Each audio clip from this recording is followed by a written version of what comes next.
Time for a sound check. Just back from a run in 600% humidity. Hence the beetroot face and the wet shirt. But the show must go on. Must go on.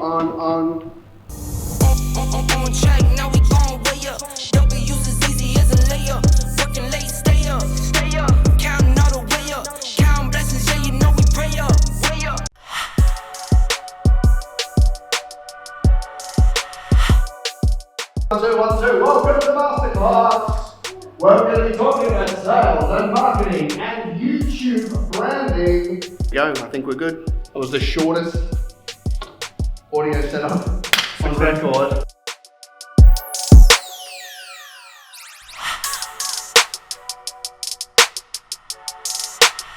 Day one of the big week of training. 5 days in the classroom, 2 groups of people, 200 Kingdom entrepreneurs.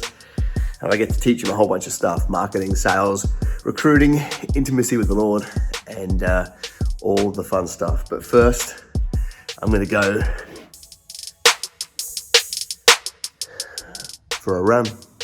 Hey, let's get day one on the road.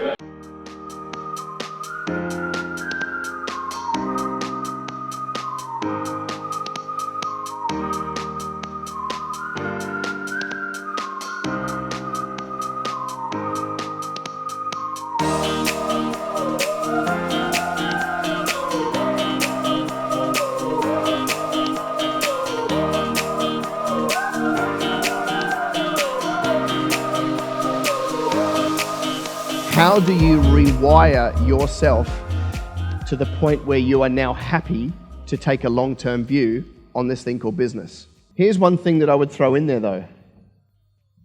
So many of you have got a vision for your life. And by the way, that's a good thing. You should have a vision for your life. You should have vision for your business. Without it, you're blown around all over the place and you'll be just as miserable. So you've got to have a vision.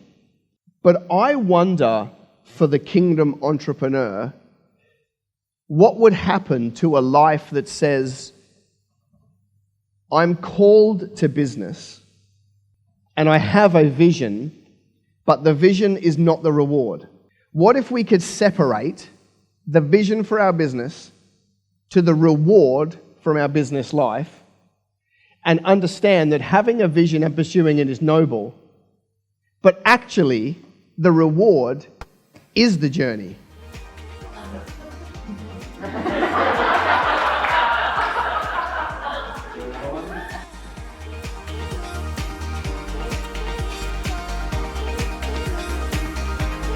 Morning tea, day one. Had some hard conversations around belief and mindset and comparison and envy and pride. Now, that's just morning one. I wonder where we're going to go from here.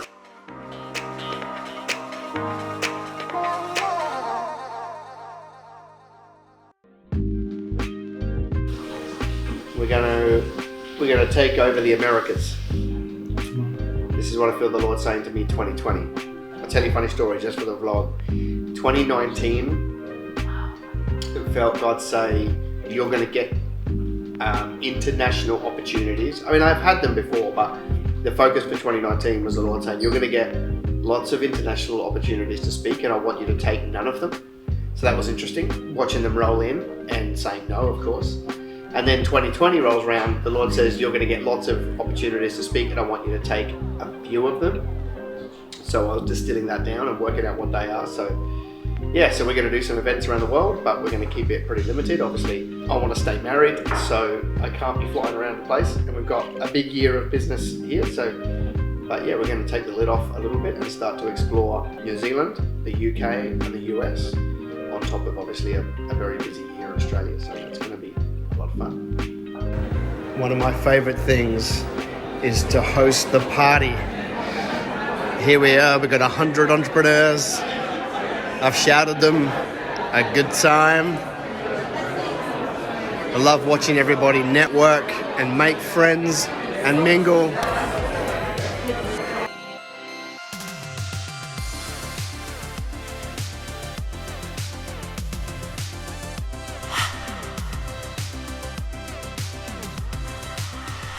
Day two, so we're going to head out for a quick run. Nothing crazy because I've got a prayer meeting at 8. So it all starts a bit earlier today where we bring everybody together to pray for business. So I'm going to hit the road, get a smoothie, get back, showered, straight in the room.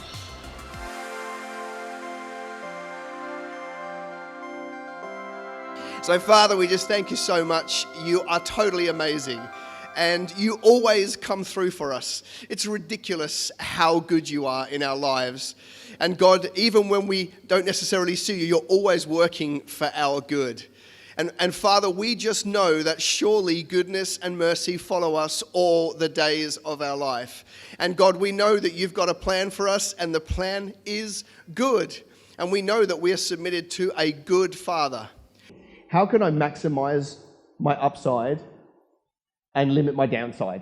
Is the conversation I have with myself every single day, right? How can I maximize my income without adding risk? So minimizing my downside. Yes. If you spend $13,000 and build 5 site sheds and you've borrowed for that and your cash flow dries up a little bit and you can't pay that back, what do? So what?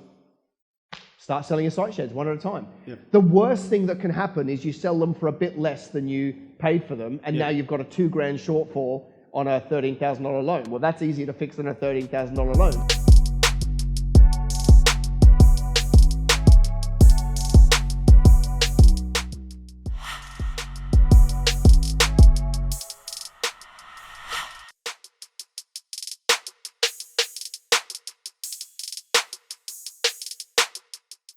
This morning a new group come in for 3 days, and they're our first years. So they're the people that have kind of just entered our world, where we lay a lot of the foundations. And in this particular training, I'm going to be taking them through recruiting, so how to get the right team on the bus, how to keep the team, how to recruit Gen X versus Gen Y versus Baby Boomer, how to develop a culture that brings the team together. And then we'll also be talking about systemizing the business. We'll also be talking about different business models to scale. So how do you go from 1 to 10? How do you go from 10 to 100? We'll be talking about kingdom wealth and some investing strategies. So it's all of that combined, and then that'll be a very solid week.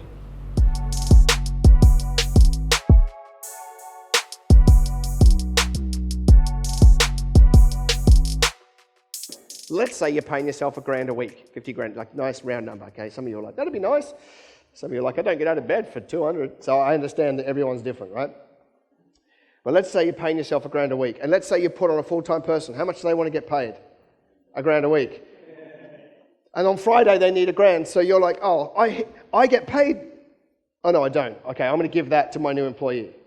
Now I'm on beans and rice. Right? And corn on weekends because I want to live large, right?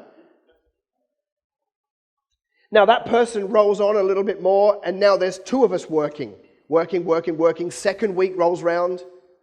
I've got to take my $1,000 and give it to my employee who thinks he, whatever, doing me a favor. And then the 3rd week rolls round, and I give my next $1,000, and I'm beans and rice, and my kids hate me. And so it all goes on, right? But then in the 4th week, I start to receive the money of the employee's first week of work, right?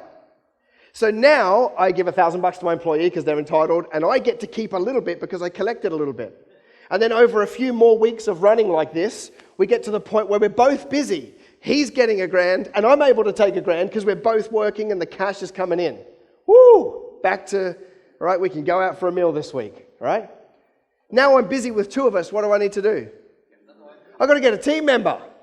All right, so I find a team member. They start on Monday. We work. What happens on Friday?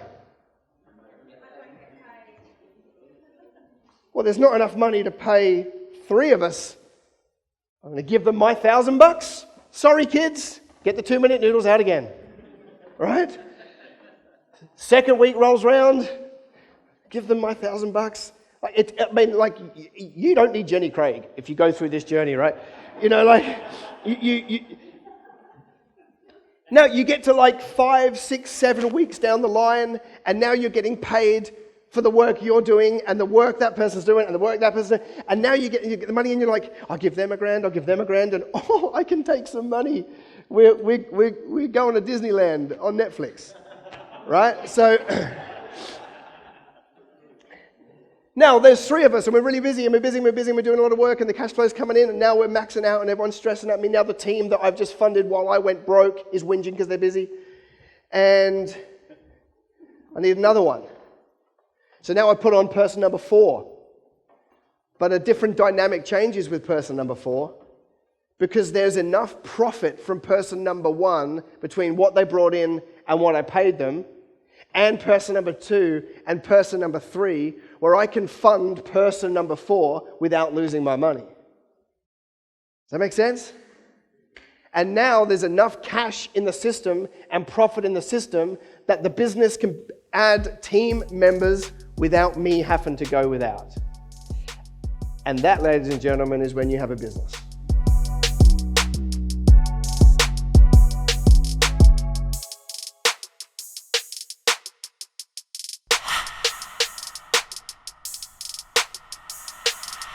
The next kind of 60 seconds, can we just pray out loud, really loud to God? Can we do that individually all together? Yeah. All right, let's go. Father, thank you so much.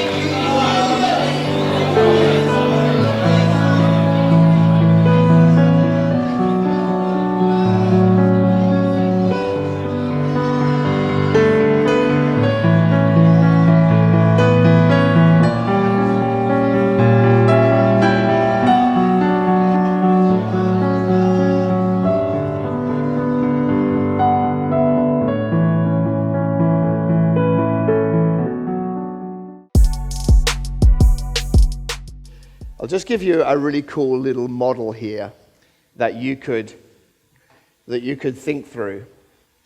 Try and make it achievable. And this is not financial advice. But let's say you bought a house, and let's say that house is worth $500,000. Okay? Now, some of you are thinking, well, I can't buy $500,000 houses because I'm from Melbourne. Cool. You don't have to buy a house in Melbourne. There are 100,000 of these on the Gold Coast. What happens, so there's a little tenant that comes along and gets inside of this house. And do you know what's amazing?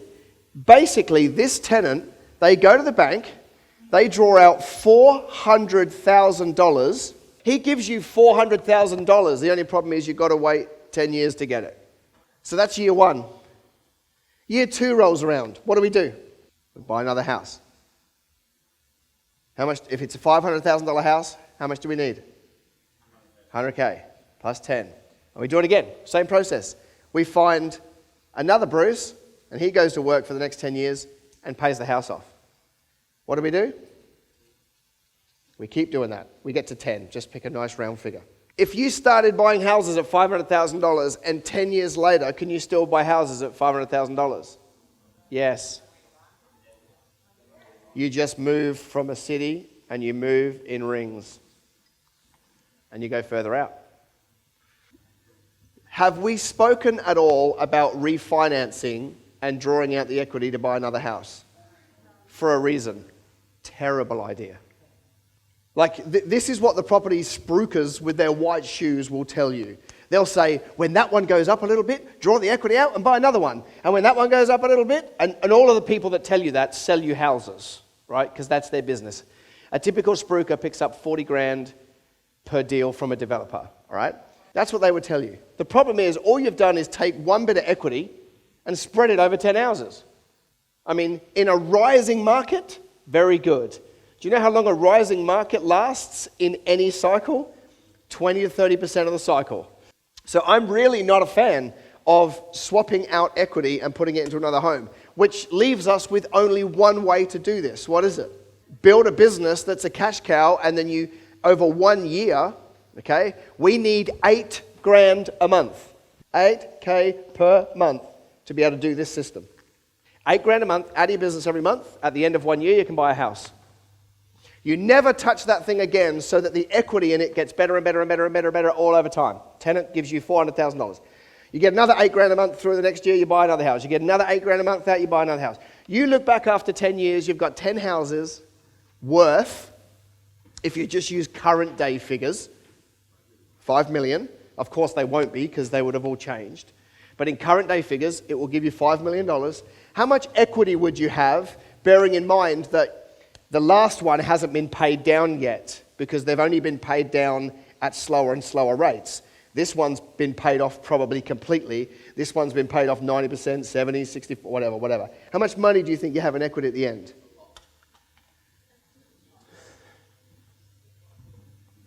Out of the 5 million, it's about 2.85 or something.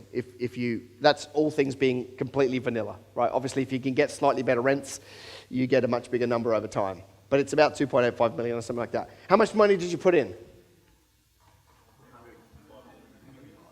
You've put in $1 million.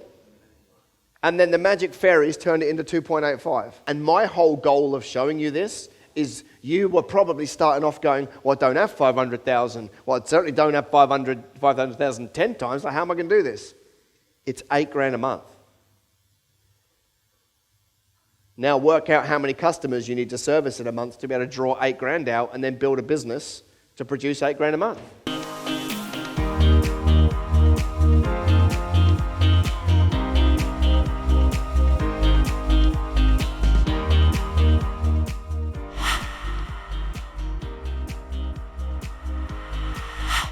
All right, well, day 5 of training, half day today. It's been an amazing week. It's been a pretty crazy week. Facebook ads, YouTube channel, how to recruit, how to systemize. Been a lot of stuff, and I've loved every minute of it. But I need to get some air in my lungs now, and then bring this day home strong.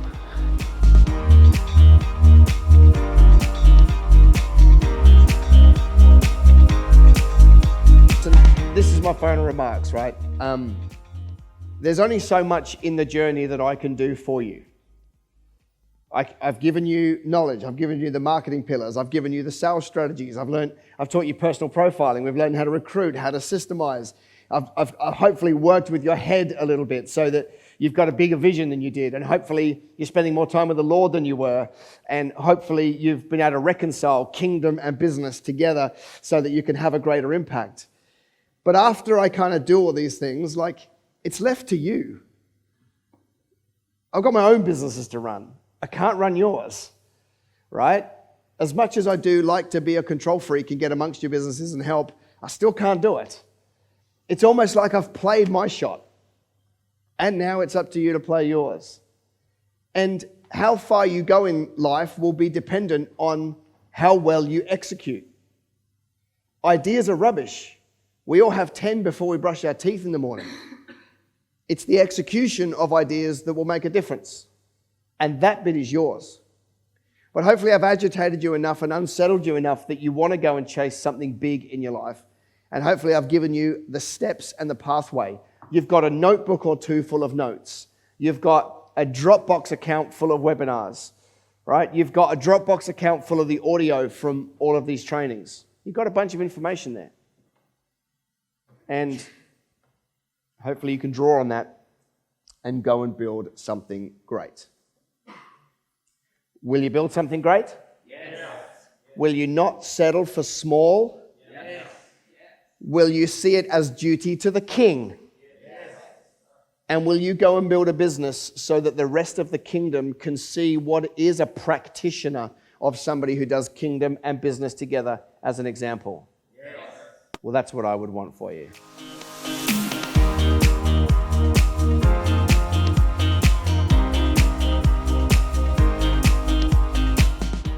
The end of a massive week, 5 days of training in here, 200 business people through, and it's always really cool. You get to the end and it's all hugs and high fives, and people had a really good time, and I thoroughly enjoy that aspect of it. Over the week we covered some serious ground. Practical steps to build a business, marketing, sales, YouTube strategies, spiritual warfare, practically how do we do wealth creation, how do we help pastors, how do we help churches, how do we, bring finances into the kingdom. It's a lot. And, every night is a dinner and every morning out for a run, and it's a good week. And we do this every 90 days, and I really enjoy it. I really enjoy getting amongst people and brainstorming. I reckon I answer about 5,000 questions between Monday and Friday, every break, lunchtime, morning tea. just slam with questions. But I just love it when people catch their little breakthrough, their moment. I love it when people realize that they can build something great. I love it when the penny drops and they go, I can do something big for the Lord here and live a big life. And if I can achieve that, then I'll be happy.